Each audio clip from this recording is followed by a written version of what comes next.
to everybody. So you'll be able to revisit this anytime you want. Okay, so everybody, welcome to Intro to Birding Photography with Alyssa Bueno. I'm Gina, FBC board member and sometimes in-person event leader.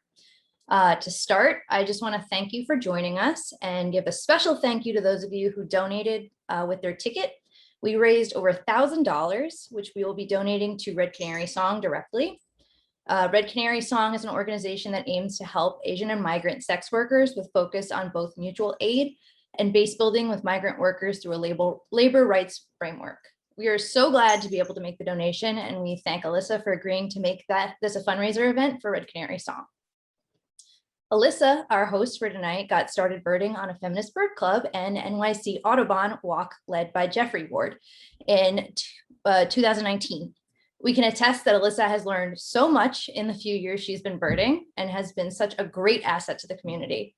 She's a wonderful, supportive birding mentor, especially when it comes to teaching people about photography. And I myself have learned how to make my bird photos not look like garbage on Instagram because of her. Alyssa has been helping conservation efforts as well by partnering with Hunter College and Feather Friendly, who will be installing bird decals on their skywalkway to prevent collisions by this spring. I'm sure that the Uptown birds are very thankful for her. So with that, I'm going to hand it over to Alyssa and get going. Hi, thank you, Gina. Thank you, Molly.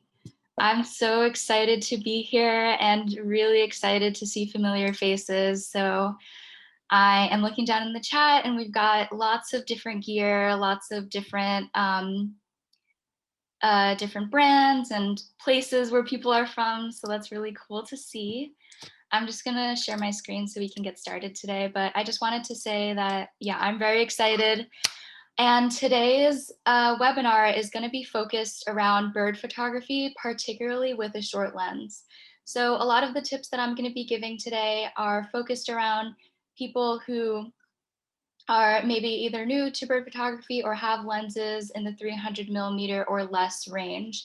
And I just wanted to talk about this topic specifically because it's near and dear to my heart. Actually, this flows right into the who am I, but I started out birding with a very short lens, and I actually had my first pair of binoculars before, I had my first camera before I had my first pair of binoculars. Okay, so hopefully you guys can see my screen now, but so who am I? My name is Alyssa, I'm 24 years old, born and raised in the Bronx, New York. I have been birding for almost 2 years now, and like Gina said, I got started by going on bird walks with Feminist Bird Club and NYC Audubon here in the Bronx. And so my birding anniversary would be around December, I would say. And that's when I got my first pair of binoculars as well. So also a little bit about myself. What aspirations do I have? So I'm kind of somewhere in between wanting to be an ecologist. Right now, I'm actually an educator at Wave Hill. But I also wouldn't be opposed to being a professional birder of some sort. I feel like that is a really cool aspiration for maybe a lot of people here, or something that they might want to dabble into. But yeah, I honestly have no idea. But I know that I love birding and I love bird photography. And then going back to the topic of the day, I just wanted to say, my goal in general with teaching bird photography is really being able to give you guys the tips and tricks that I use so that you're, less frustrated out in the field and you can capture the birds that you see out on your birding outings. And I think that's my main goal really for doing bird photography, is being able to share pictures with people, particularly in a city like New York, where there's such a huge misconception that we even have wildlife to begin with. And so, my family and friends that see my photos are astounded that we actually have birds and we actually have, red-tailed hawks and owls and all the amazing waterfowl that we have here during the winter, and even the mammals that we have here in our parks as well. So just being able to share that with people is such a joy. And I think especially for, I would consider like the Feminist Birding Club a group that is mainly into birding, and people who are into photography are both birders and photographers. And so being able for people to be able to capture their experiences and being able to share those photos is incredibly rewarding. And if I can help and support that, I am just super happy. Also, I love this community, so I'm really excited to be here. But without further ado, let's get started. So what makes a good bird photo? Now we have 3 different main topics that I kind of categorized here. So we have light, we have background, foreground, and we have image quality. But mainly what today I'm going to be focused on is field technique. And I always say that 90% of what makes a good bird photo comes from your technique in the field. It's not going to be your camera gear, although it definitely helps. And it's not going to be the way that you edit your photos in Lightroom or Photoshop. It's really about how you can approach your birds and what different field techniques that you implement when you're out doing bird photography. So so I have a few key tips that I would like to share. The first one is getting low and eye level achieves better perspective, and it also makes you seem less threatening for the bird. So it achieves 2 different things. First is making the photo aesthetically pleasing, and it also helps you better approach birds that would otherwise fly away if you are standing up and approaching them kind of tall and threatening looking. Another tip is find perches with few distracting elements. And this is because in general with bird photography, we really want to emphasize our subject, which is the bird, as much as possible.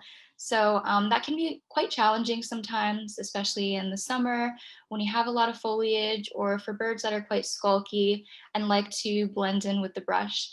But to the best of your ability, finding perches with few distracting elements is going to be key to making a good bird photo.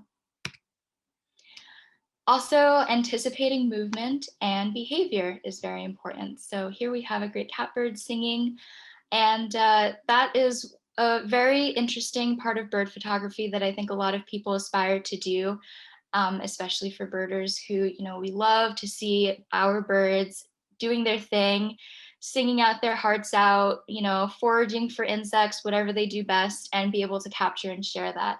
So in order to do that, we really need to anticipate what the bird is going to do and how they're going to move. And I'm going to get into that later in today's presentation. Second to last tip is take tons of photos. So hold on to that shutter button. And here I have a song sparrow that was just blowing so gloriously in the wind. And a lot of people said this looks like a shampoo commercial. So I thought that was pretty funny, but definitely taking tons of photos is going to give you the ability to capture things that you otherwise may have not been able to if you only hold the shutter button and take single shot photos. So you can get pretty unexpected things when you are able to take continuous photos.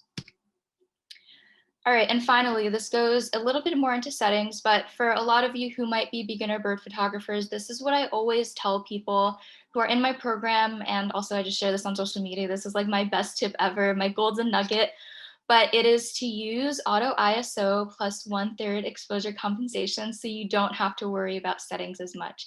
And if you guys have questions about that, I can go more into that in the Q&A, but for now, you can just write that down. I think when it comes to changing light conditions, a lot of people can get caught up with the ISO settings and photos that end up getting way too overexposed or way too underexposed, especially when you're walking around and, the light keeps changing.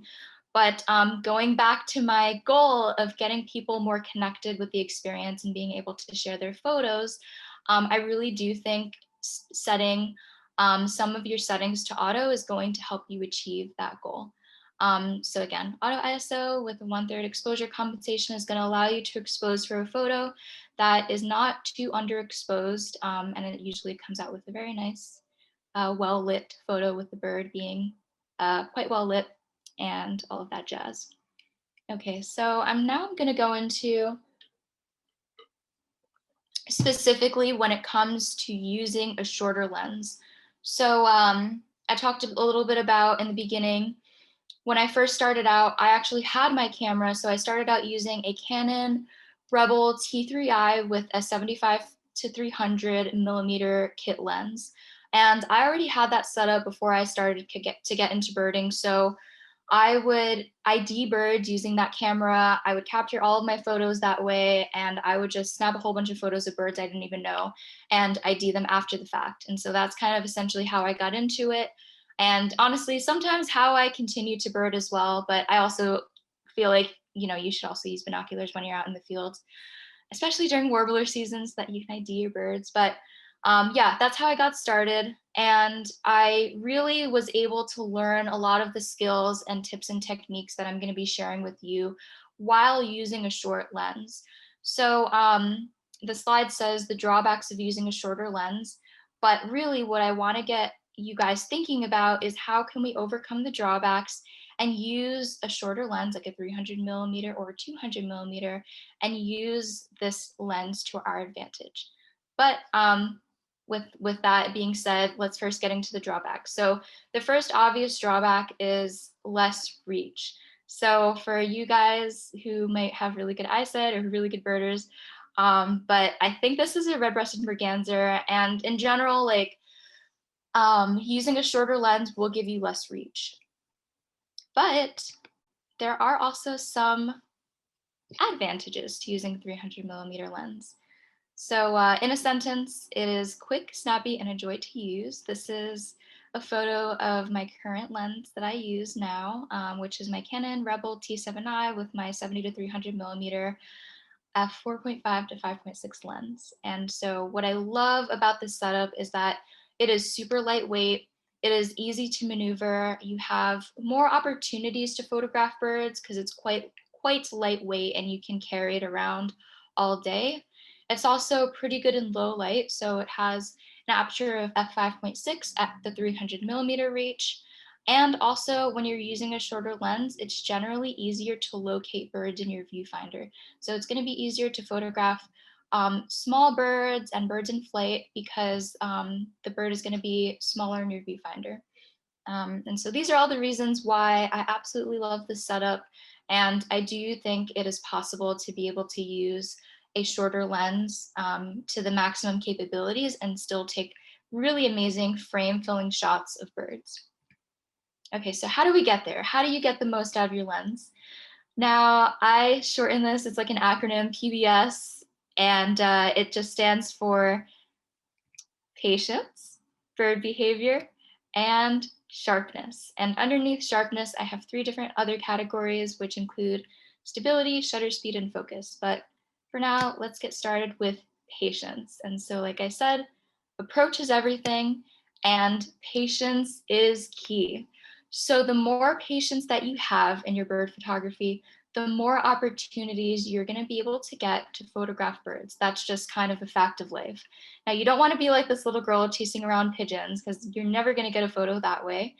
And when you're patient, you're going to get way better bird photos than as opposed to if you were approaching a bird and it was continually either walking away or flying away from you. In addition, it is just more ethical to wait and not chase birds. So I think that when you kind of first start off, and I was definitely this way at times when I started off doing bird photography, I would get so excited about seeing a red-tailed hawk for the first time or seeing, even a robin, and I would just get so excited and end up chasing them and getting super close because I wanted a close photo. What I didn't realize is that that isn't going to eventually help me achieve the best possible photo that I can, because essentially the bird is going to fly away and it's either, you're either not going to get a photo at the end of the day because if there's no bird, there's no photo, or you're not going to get the behavior that I want or that you want. So sometimes you can actually see if a bird is pretty uncomfortable with the person's presence in the photo. So yeah, just in general, patience is everything, and it's also more ethical to wait and not chase birds. All right, secondly, bird behavior. All right, so know your bird. Bird behavior is essentially anticipating behavior and movement. And we're thinking about what are the telltale signs of things like takeoff, of things like feeding, and for ducks, like squabbling or even mating rituals. So I have an example here of, and this is going to be quite relevant since we're moving into spring, but For those of you who know of warblers and are familiar with warbler feeding habits, particularly if they're in flocks. So last fall, I came across a flock of yellow warblers, and I noticed that they were continually feeding towards one direction. So they were all feeding in a group, but then consistently moving in one area, like towards me, towards the woods. So the key thing there would be to position yourself in a spot where they're going to pass by you, and also position yourself where it's going to be a good location for your photo. So like I mentioned before, just being aware of a giving your subject like a more isolated background, as well as being aware of any distracting elements is going to be super key. So just positioning yourself in an area where the birds are going to start approaching you, as opposed to you going ahead and approaching birds, is going to be super key. Now, before we get into today's interactive part of the webinar, I just wanted to emphasize that location is so important when it comes to bird photography. So I have actually here a screenshot of my Audubon app, and it's definitely one of the 3 main apps that I highly recommend you guys download if you don't already have. The 3 being eBird, Merlin, and Audubon. So this is just a screenshot of a bird alert that I have on Audubon, and so I get bird alerts for birds in my area that I want to see, and I have Pelham Bay springbirds there. So in addition to bird behavior, it can help to take photos of birds in public parks / areas where birds are used to people. So that's definitely one aspect of location, and particularly if you are living in a city and you have access to local parks where birds are more tolerant to people. So that's going to be definitely very key if you are utilizing a shorter lens. And then secondly, with the Audubon app, this is important. So this is a part of your research. So this is where research comes to play.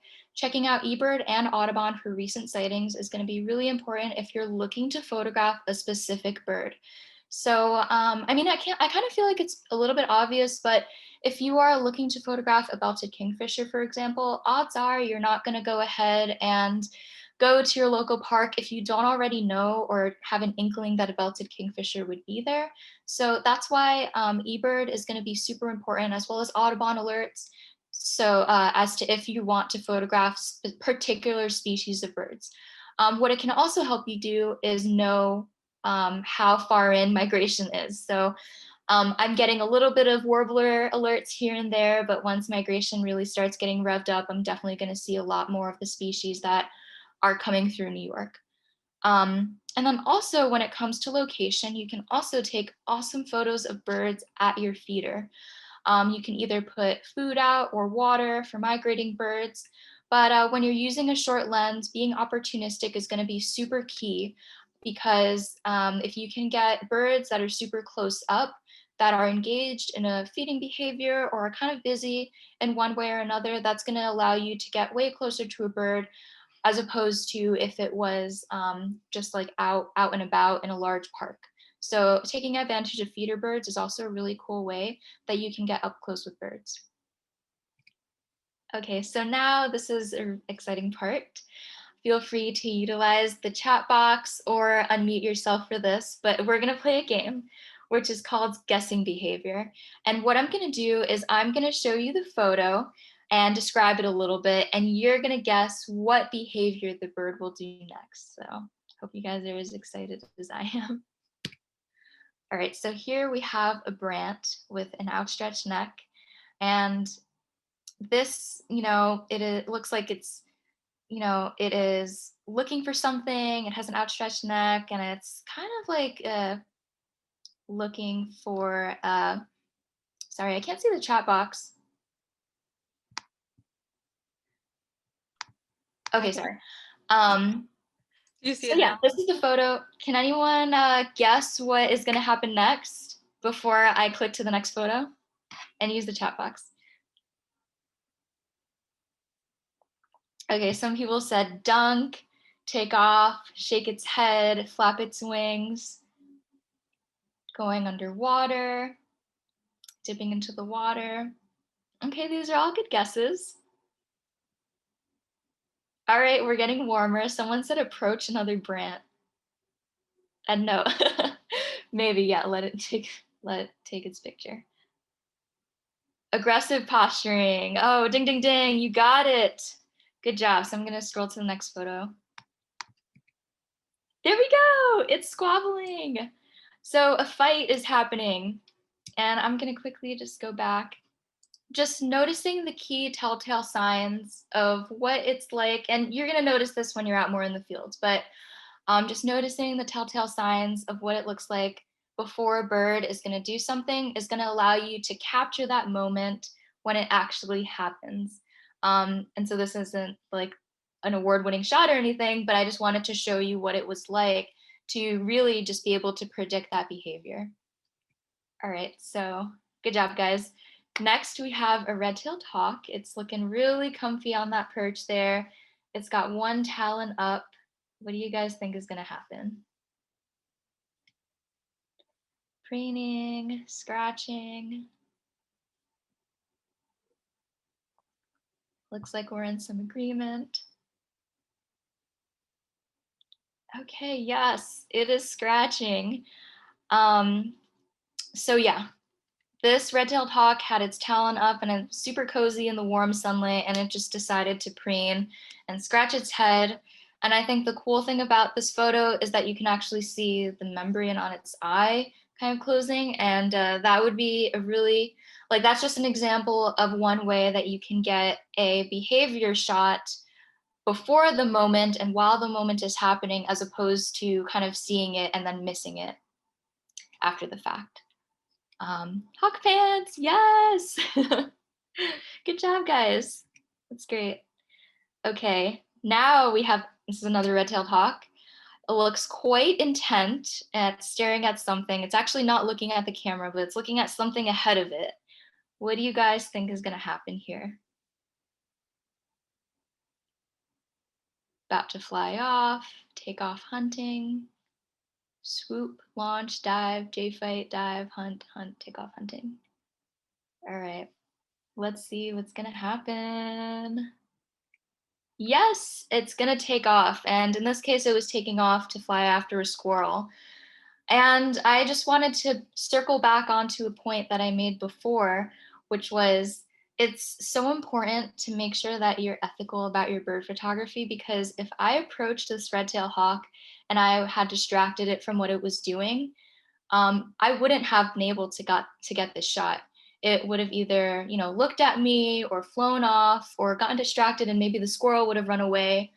But yeah, this is just another reason why it's, you know, very important to be able to approach birds, but in the right way. And so making sure that you're giving enough distance between you and the bird is super important. All right, so last one is this yellow-bellied sapsucker. And it looks like it's on the side of a tree in an interesting location. And what do you guys think is gonna happen here?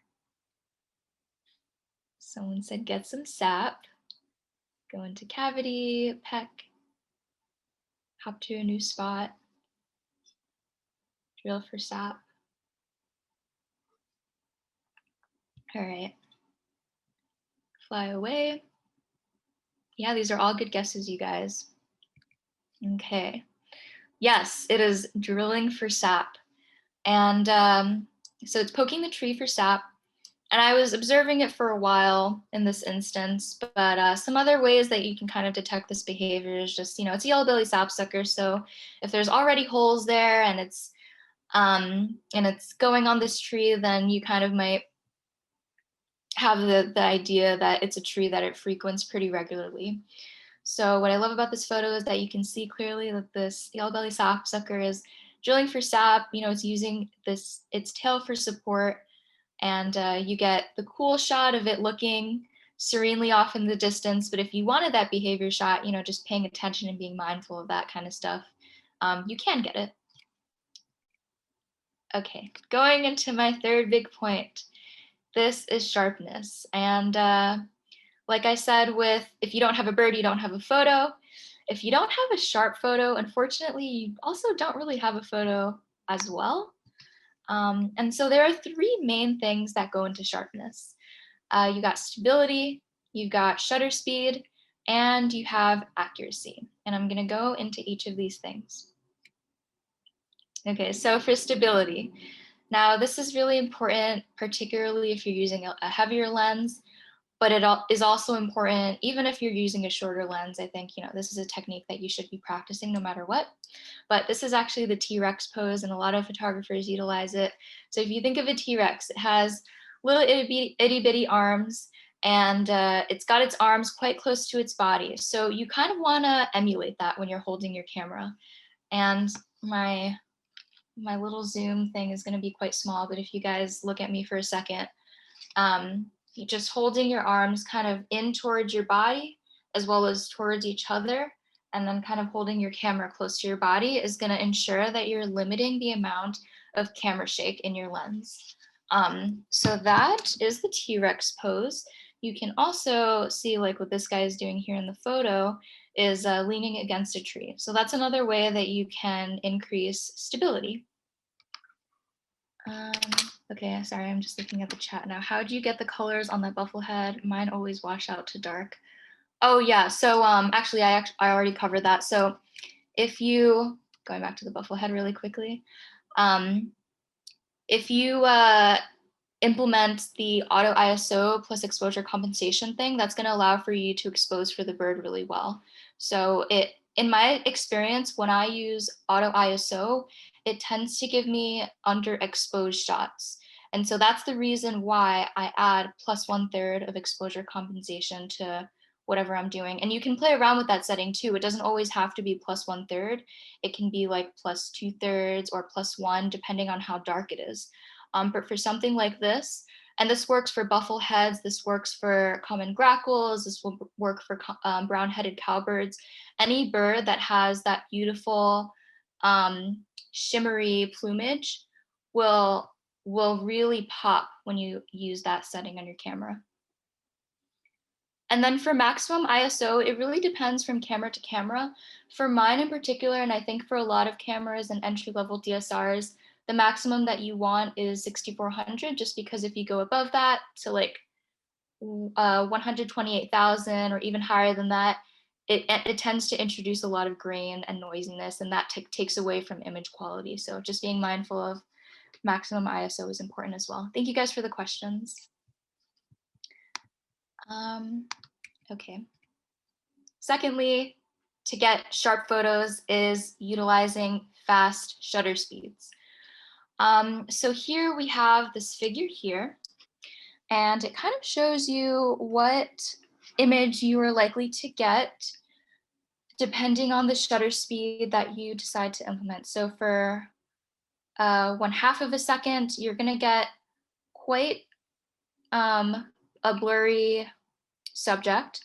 Whereas if you go all the way up to 1/500th of a second, you're going to be able to freeze action a lot better.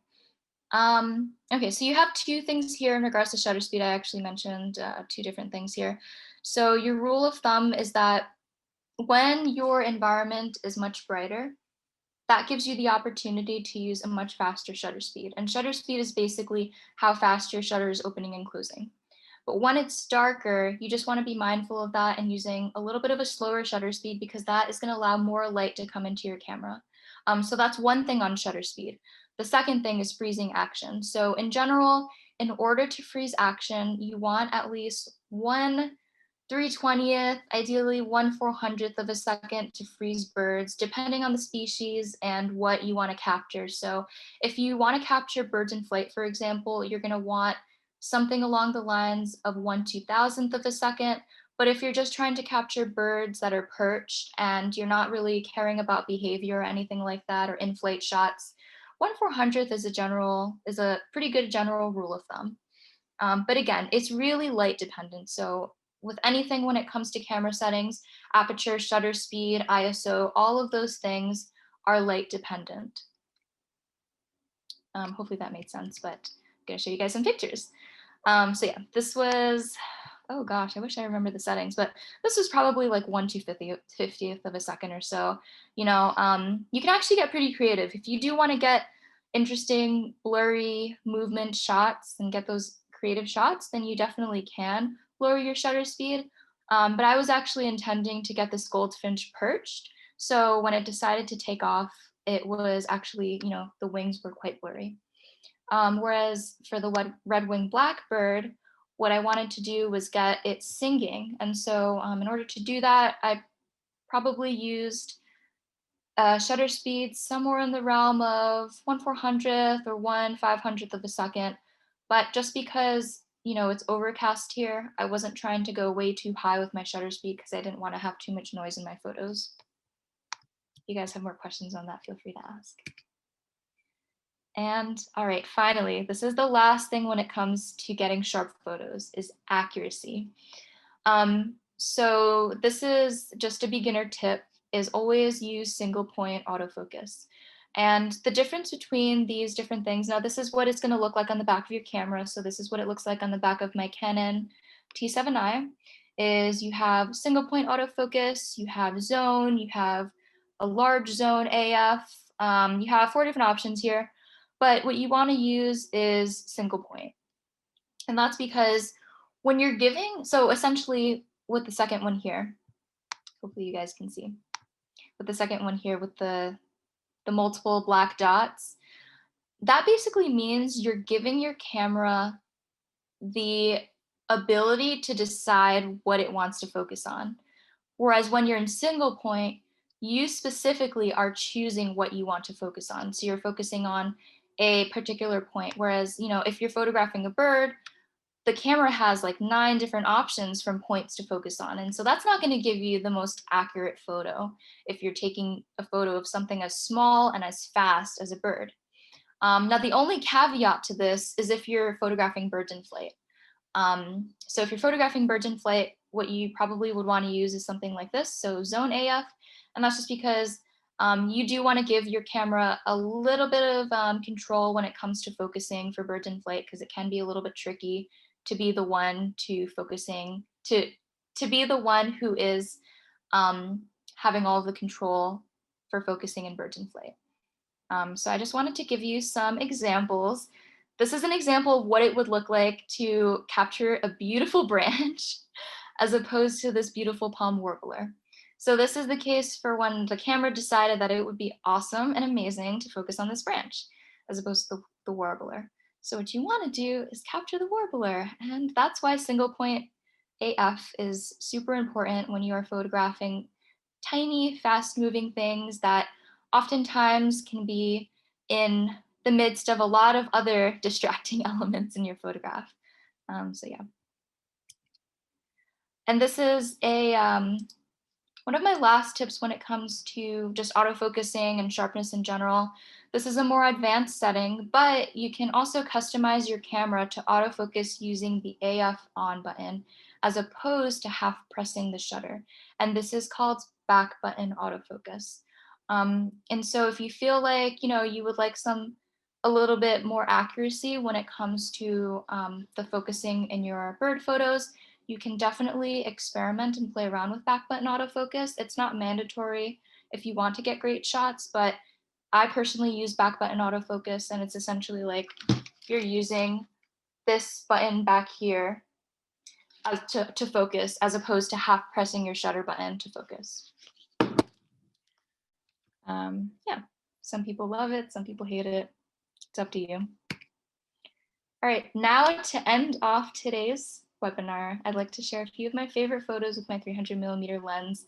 You know, at the end of this webinar, I know I've given a lot of tips and it might seem overwhelming to you, but overall, I just really want to empower you guys that if you're shooting with equipment that you feel like is basic beginner equipment, I just wanted to really empower you and encourage you that you can take really amazing photos if you implement the tips. I think patience is honestly the key to bird photography, no matter what gear that you're using. But yeah, so here are a few of my favorite shots with my 300mm lens, and you can definitely do this too. So this is a hermit thrush that I got actually at Wave Hill with a bunch of snowdrops and the beginning of spring. This is a red-tailed hawk that I photographed in Central Park at the Ramble with the feeders. The juvenile red-tailed hawks are actually really fun to photograph because they can get pretty close to you and they really don't care sometimes about people. This is a sanderling You know, they're great. There are some species that are really great for practicing your shots and that are really accustomed to people. I would say for most shorebirds, as long as you're down on your belly in the sand, they really don't care how close you are and will actually approach you. And this is actually during the same time that I was photographing the brant. So this was it doing its little shimmy shake on the water. And then, yeah, it doesn't always have to be close up. So you can embrace the beautiful habitat that the birds are in and actually get some interesting shots as well. So here's a northern flicker. We're getting a lot of northern flickers back again at Pelham Bay Park. And I got one in the grass. So it's not super huge in frame, but I think it still emphasizes the bird pretty well. And here's a cardinal,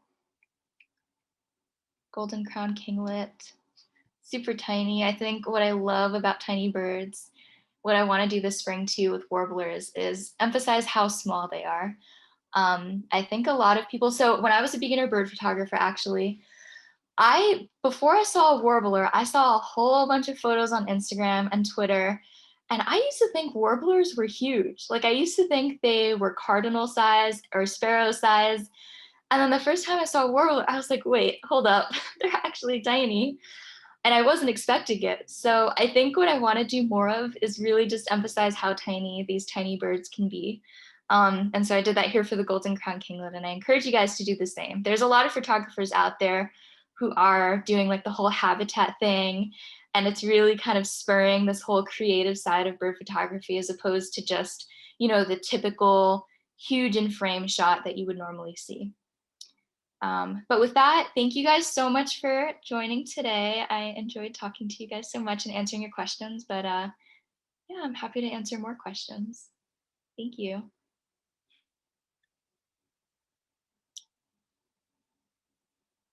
Okay, so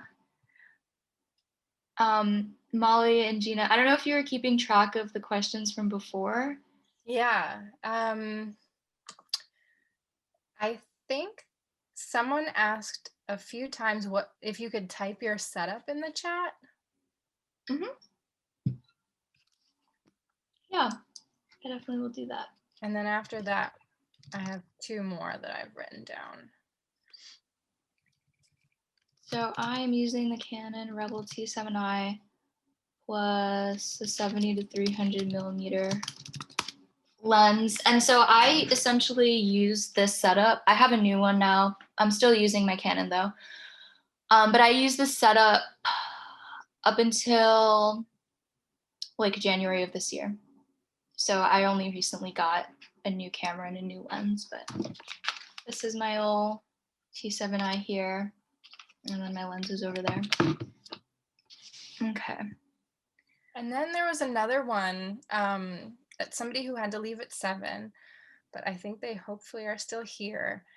It kind of goes beyond the scope of photography, but this person was photographing, I think, in a park and had somebody who was following them, like sort of stopping when they take pictures and feeling uncomfortable.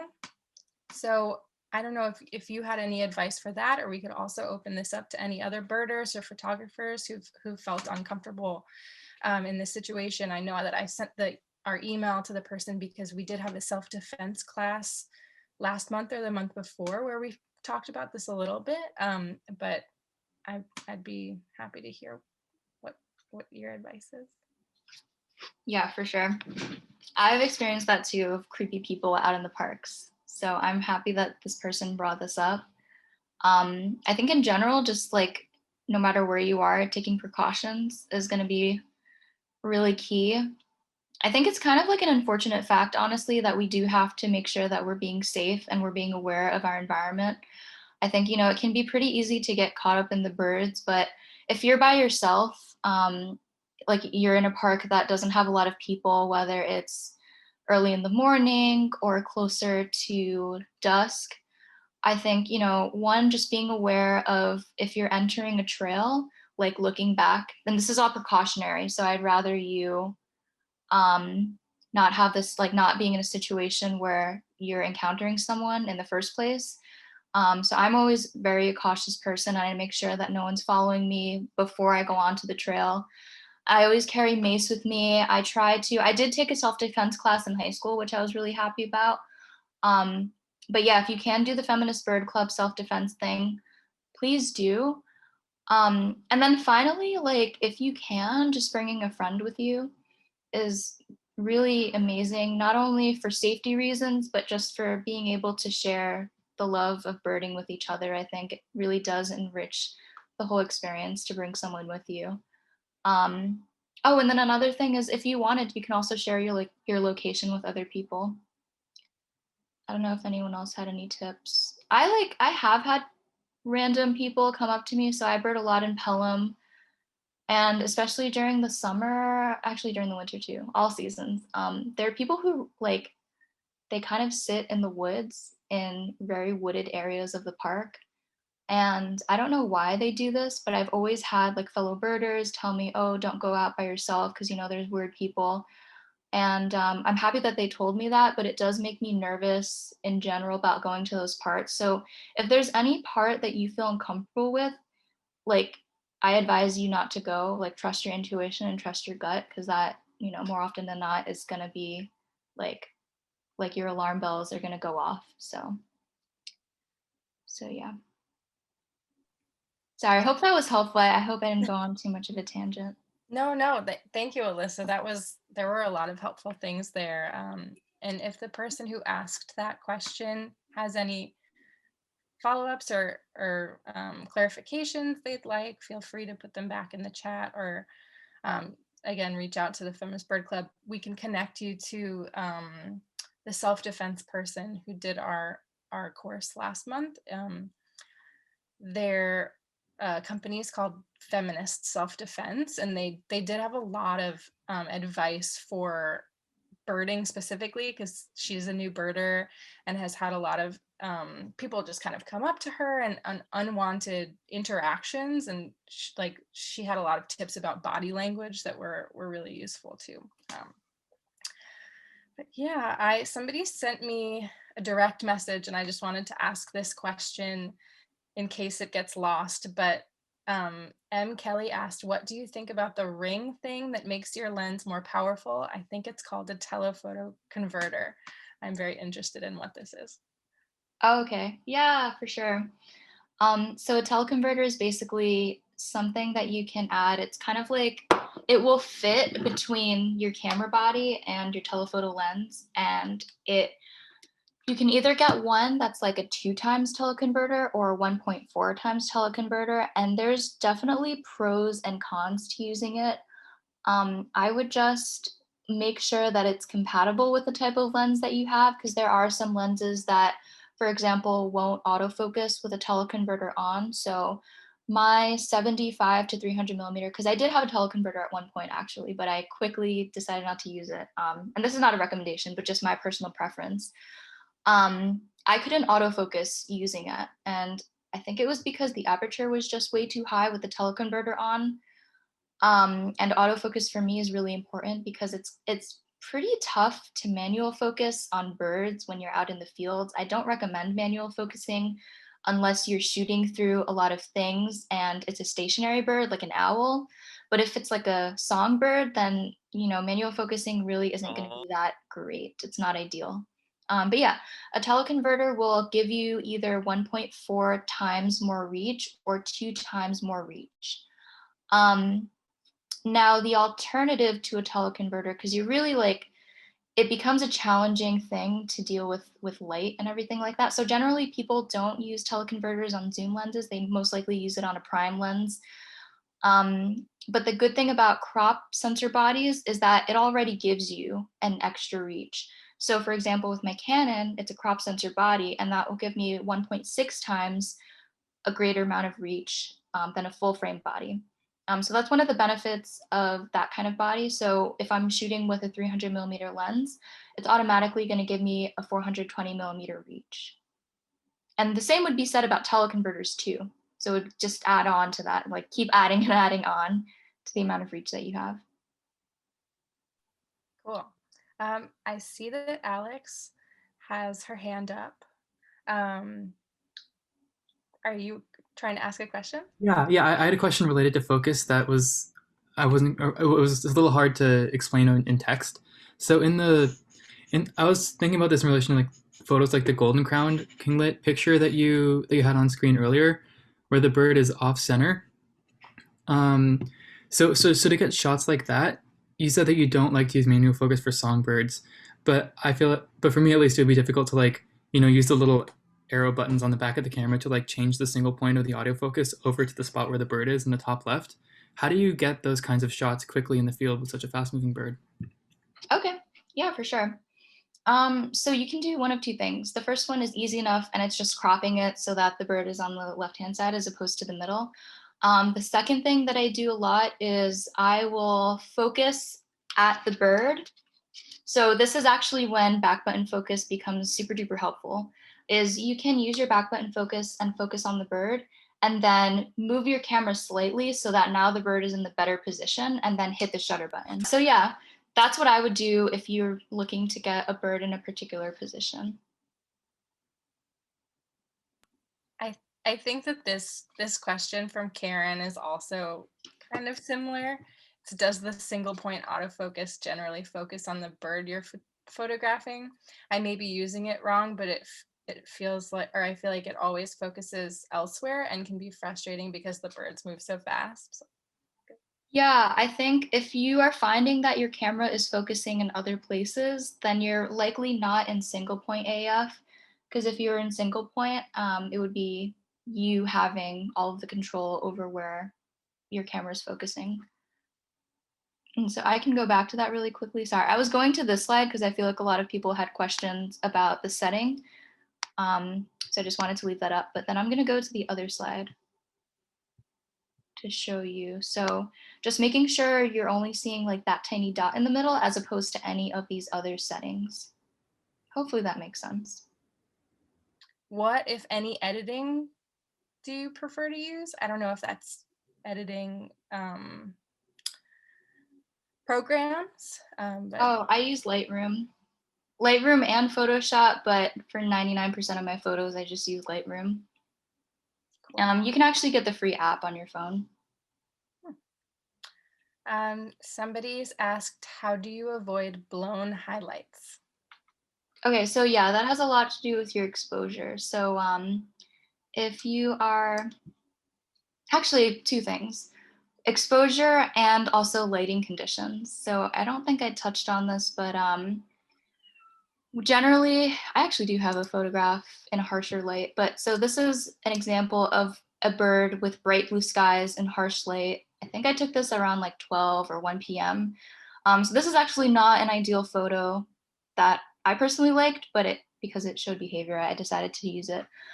But anyway, generally when you have harsh light, what it does and why birders try to avoid it is because it tends to create harsh shadows. So you're creating a harsh shadow here on the bottom of the bird and on the branch as well.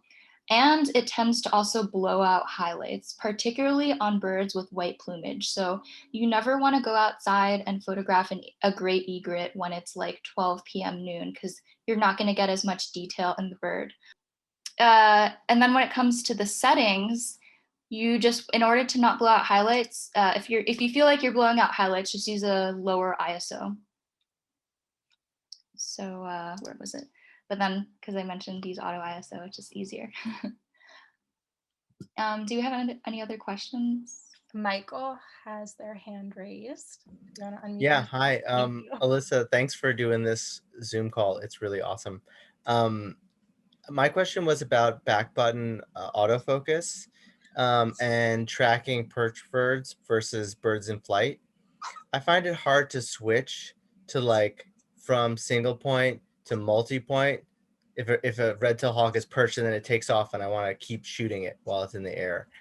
And I've heard that people kind of hold the back button sometimes and like keep it on the bird throughout, but I've never, I wonder if you do that and if it's useful and if I should keep practicing that technique or something else maybe.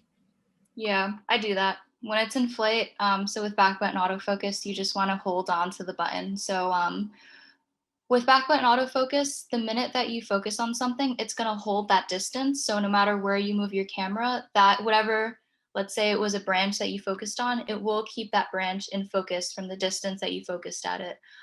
So when you're holding it, it will keep reactivating autofocus as the bird is flying, which is why people hold it down. So you got the right idea.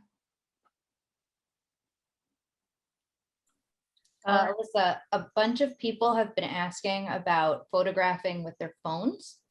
What is applicable with the phone, and would you consider that like a beginner tool? Oh, okay, that's interesting. Yeah, do you guys mean like digiscoping or just photographing birds with your phone in general? Could go either way. But yeah, I mean, I think that's a really great start to doing bird photography. You can definitely implement at least the approach and some of the techniques that I talked about with being patient, with predicting bird behavior, and also I guess sharpness too, because you do have to be pretty stable when you're taking a photo with your phone and your binoculars. That's like actually pretty challenging. But yeah, I mean, I feel like actually a lot of people have DM'd me about that, so I wonder if it might be helpful to have like a digiscoping thing. I personally, yeah, I know there's like adapters out there that you can use to attach your phone to your binoculars, but I personally don't have one. Yeah, I've been asked a lot about that too. We've talked about this a little bit, Alyssa, but I didn't have a camera for a long time. So like in order to identify birds, I would just take it through my binoculars, which I got pretty good at. But if anybody is asking about how to do that better and you are just trying it out, if your eyepiece on your binoculars can like come in or out for if you're wearing glasses, I always have it out like I'm not wearing glasses. But I do wear glasses, so it's very annoying to have to change it back and forth all the time. But that's my only tip for that. But I do think it would be great to do a digiscoping webinar in the future too. We've got a bunch more questions, so I'm gonna try to get to some of the early ones first. A few people had questions about photo storage.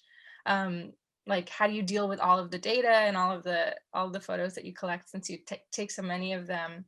Yeah. Mm-hmm. Oh yeah, always, always, always, always take your photos out of your SD card at the end of each outing. I don't delete photos when I'm out in the field. I'll look at them, but I won't delete them. I don't do any of that type of stuff in camera. So what I do for photo storage is I make sure that at the end of the day, I always upload them to my computer. I put them in a hard drive.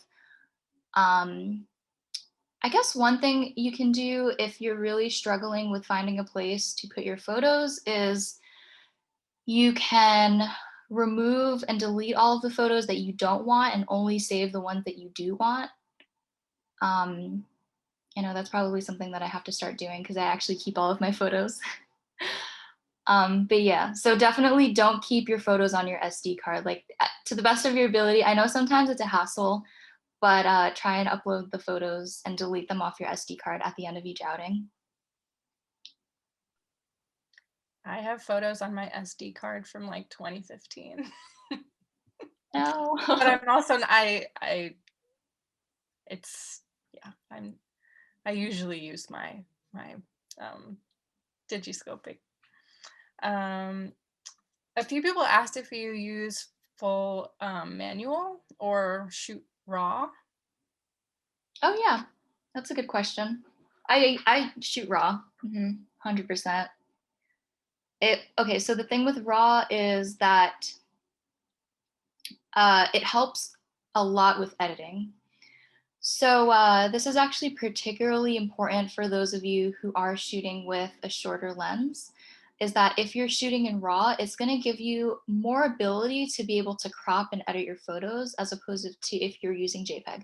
And the reason for that is because JPEG is a compressed version of that photo, whereas RAW contains all the pixels, it contains all of the information, so it makes editing much more easier. When you're editing in a JPEG, it can actually get quite wonky sometimes. Also, don't edit directly in Instagram. Please don't. Kim, did you have a question? Thank you. I was wondering if you shoot in full manual, which actually I think was just asked but not maybe answered, or if you shoot in like one of the other priority modes. Yeah, I shoot in full manual, so I can actually update the slide so that you guys can see it. So it's manual mode, plus auto ISO, plus 1/3 exposure, compensation. And so the only thing that you're actually changing is the shutter speed. That's the only thing you're changing. So after that, everything is pretty much auto. So yeah, it's manual mode, but technically speaking, the only thing that is manual is the shutter speed. And you can also change this as well.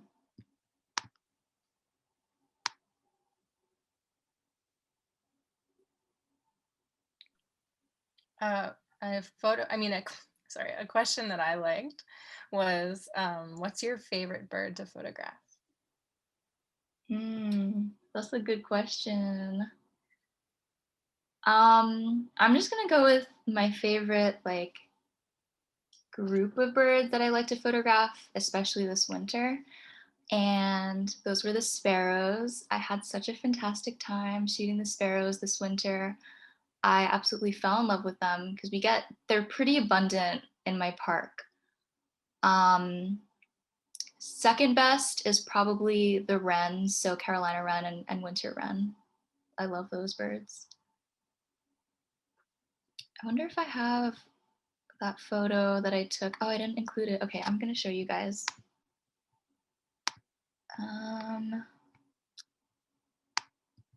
But I can also answer another question as I look for it. Gina, do you see any other questions that I missed? I saw some questions that were asking your opinion on mirrorless cameras. Yeah, oh, okay. So if you guys are really interested in gear, I feel like sometimes people just want to ask all the questions about gear. Just to get it out of the way. But so I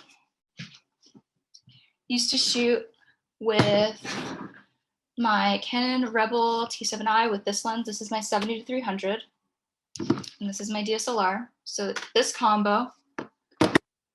But now I recently got this year the Canon R5 with the 100-500, and this is what it looks like. So it's a larger lens, and if you prefer not to use a larger lens, then this definitely isn't for you, because I actually have to use a different strap that goes across my body to hold it. And it's not heavy, but it is bulky. But I love my mirrorless camera. I love Canon in general. I think that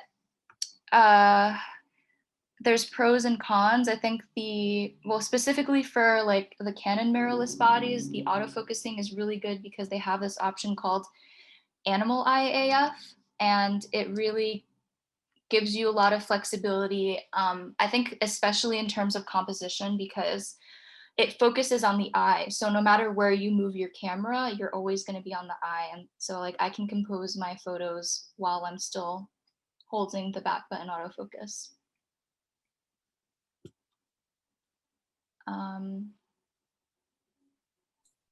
Alyssa, we had a question about shooting on overcast days. Would you change the shutter speed, or do you have other advice on that? Yeah, definitely change the shutter speed. Let's find if I can see an example actually. Yeah, I mean, I actually photograph a lot in overcast days. I prefer overcast days because it gives you a longer period of time to photograph birds. So generally when you're doing photography, you want to avoid times that you're having harsh light. So that's midday, Usually nowadays it's kind of starting around like 8:30, 9 o'clock. That's really when it starts getting harsh. So you have a limited amount of time to photograph birds in the morning. But on overcast days, you get consistent lighting, and you're not going to get harsh light like you would during a clear day. So on overcast days, I generally reduce my shutter speed a little bit. Like for this American goldfinch, I was, I think, at like 1/320th or 1/250th, so quite low. For this one, for this red-winged blackbird, since it was moving, I think I was doing like 1/400th or so. But you really don't need to go that high for perched birds. So just being mindful of like, what is the end goal that you want to get at? Like, what result are you trying to achieve? Are you trying to get bird behavior, or are you trying, are you happy with just a stationary perched bird? And if you're happy with a stationary perched bird, then you can really get very, very low with your shutter speeds, especially if it's dark. So for example, if you're shooting owls, they're not moving. And usually like you want to go take photos of them when it's closer to dusk or when it's super early in the morning. I mean, you can get as low as like 1/100th of a second, 1/80th of a second. That all depends on how stable you are. If you're using a tripod, you can go as low as you want. But that depends on how stable you are. If you have a heavier lens, you're probably going to have a lot more camera shake, whereas opposed to if you're using a shorter lens like this. So if I was using my 300mm lens, the lowest I would probably go and still get a sharp photo would be probably 1/60th of a second. Yeah, I think it would be 1/60th of a second. So hopefully that was helpful. I found another question first. Somebody who's looking into a new camera, would you suggest a full frame camera or a crop sensor? Oh, definitely crop sensor. Yeah, if for beginners, 100%. I mean, it's going to be cheaper, first of all, and it's also going to give you that extra bit of reach. Would you mind explaining what the two options are for those who might not be as technical? Mm-hmm. Okay. I mean, I'm also not as technical, but I'll give it a shot. So a crop sensor body, like I was talking about before, it basically means that the sensor is cropped. So for Canon Rebel T7i, mine is cropped by 1.6. So it gives me 1.6 times more reach. Other examples of crop sensor bodies that are really good would be the Canon 7D Mark II, the Nikon D500. Those are actually two very, very good cameras that very, very good photographers use. I think in general, I'm just gonna say this as like a general tip, is that if you're looking to upgrade, where you want to be spending your money is not in the camera body, but it's going to be in the lens. There's actually this one person who on Instagram, because I know someone asked a question about who they would recommend on Instagram. I'm just gonna share my screen. Oops. His name is Cameron, and I think he uses a Canon 7D Mark II, but he also uses a very, very good 500mm prime lens. And so that, the Canon D7D Mark II is a crop sensor body, but because he's using an incredible lens, he's able to blow out those backgrounds. He's able to really get these beautiful colors and crispy sharpness. Like, this is amazing. So that's the reason why I say don't spend your money on a camera body, try and spend your money on the lens if you're looking to invest. Hopefully that was helpful. Wow, they're really good. He's a very, really very pretty good photographer. And also, sorry, go ahead. No, I was just glad that you reminded me about the question that somebody asked if you had any photographers that you recommended or any of their Instagrams. Yeah. Well, definitely this guy. I also recommend reaching out to photographers that you really admire, because more than likely they will respond. Even if they have a big following, they'll definitely respond. I love Melissa. She's an amazing photographer. Love her photos. I think it's interesting because some people, they like to really differentiate between birders and bird photographers, and some people say bird photographers are not real birders, but I don't think that's true. I think that you can be both, and Melissa is one example of someone who, you know, is taking, you know, is getting really amazing species of birds, but then also taking them in a very, very aesthetically pleasing way and utilizing highly advanced field techniques, different components of photography. Her editing is on point, and she's also just a good human. So I recommend her as well. I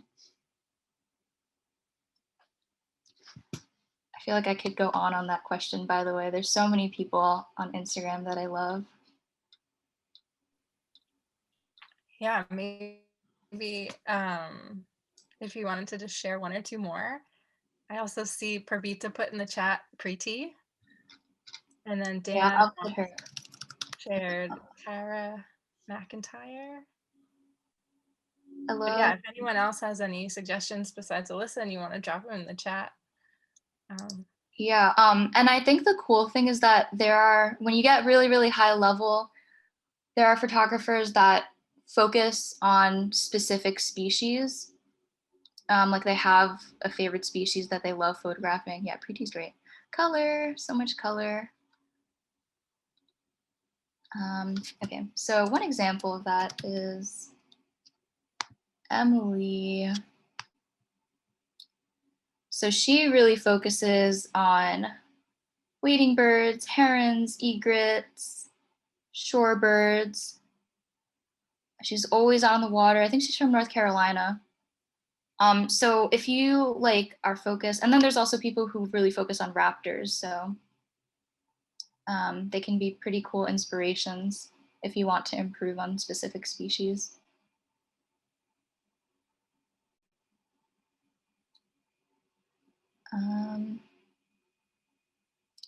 Trying to think of someone else. Okay, I'm gonna share this one thing with you guys that I always tell my students in my program. Since I'm on Instagram, might as well.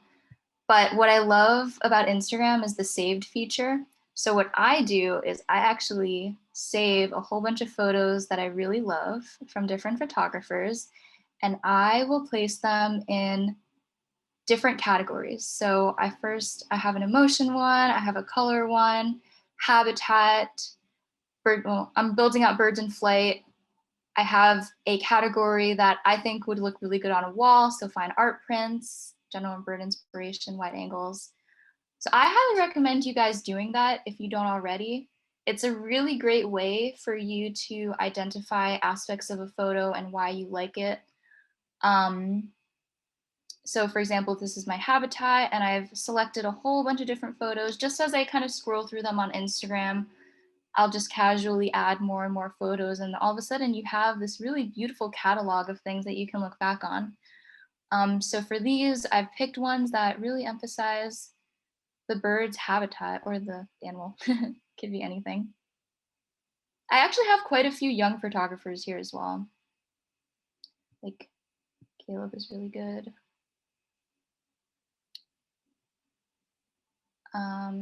I mean, if you guys have recommendations of people, definitely drop them in the chat. I'm always looking to follow new photographers.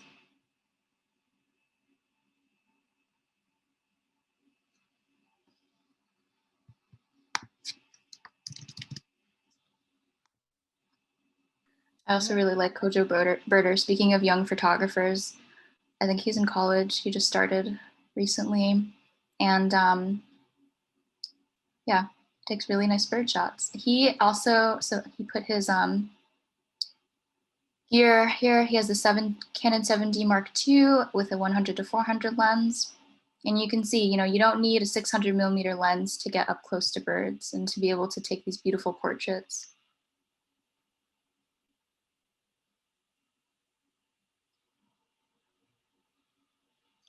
And then I just noticed, Kim, you have your hand raised, but it might have been from before. Do you have another question? No, I'm on my iPad and I feel like horrible because I also repeated what someone wrote about hard drive space. because I couldn't see it while I was typing. So I apologize. No, everyone, I'll raise my hand. it's totally fine. I have one last question from Leo about, this is something that I'm also interested in, because I know that when I have brought my camera to Shangunk, to the grasslands, when it's really cold, to look at short-eared owls, my camera has just like died and like slowed down and made funky noises. But Leo asked, do you take precautions when bringing your camera from cold to hot temperatures to prevent condensation in the camera, which is similar Oh, okay. temperature question? Yeah, that's interesting.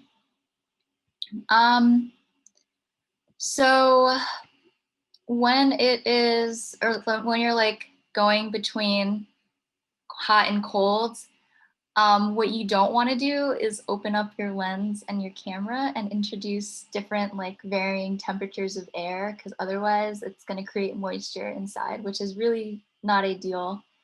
I mean, I don't need to do that anyway, because I generally like the way that I keep my stuff in my camera bag is already put together.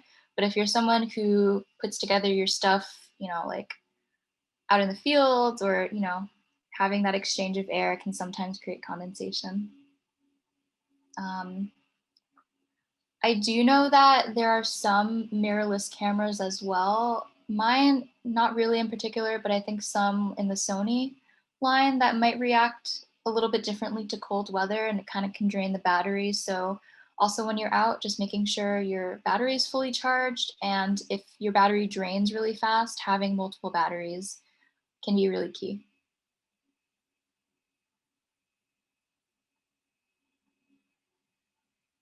Yeah, oh, I want to see the short-eared owl so badly. Well, I think that we are going to wrap it up. Thank you everybody for coming, and thank you, Alyssa, of course, for imparting your knowledge upon us.